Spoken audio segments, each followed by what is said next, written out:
આમાં શું છે મંગેશ કે સ્ત્રી અને પુરુષની રિલેશનશિપમાં છે ને હંમેશા સોરી કોણ બોલે? પુરુષ સોરી બોલે. તમારા બેમાં પુરુષ કોણ છે? તું છે ને તો સોરી તારે જ કહેવું પડે. કારણ કે છોકરીઓ છે ને ઇમોશનલ બહુ હોય, સમજો તું. કારણ કે એ જો એનું ઘર છોડીને આવે, એના માતા પિતા છોડીને આવે, એની દુનિયા તું જ છું, તો એ કોની જોડે લડશે ઝઘડશે? તારી જોડે જ ઝઘડે ને. એટલે એ તો વ્યાજબી કારણ છે એનું, પણ તું એની જોડે જો લડી ઝઘડી ને તો તારું બાર ચોક ચક્કર ચાલે છે એ વાત 100%.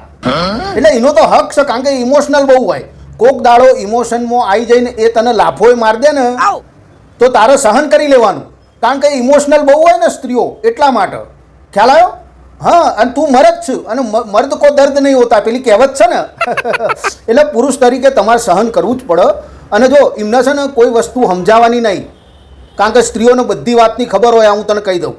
ખ્યાલ આવ્યો? એટલે એમને કોઈ સમજાવવાની બી આનું ઓમ છો એમને બધી ખબર જ હોય.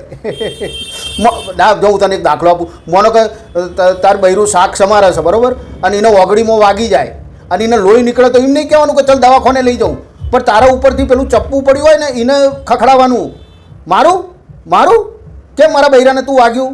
ખ્યાલ આવ્યો? હલો હલો, ચમ મંગલાએ મૂકી દીધો. હારા સલામ માગી છે ને પછી ફોન ચમ મૂકી દેતા યાર. આપણે તો સાચી વાત કરવા જોઈએ.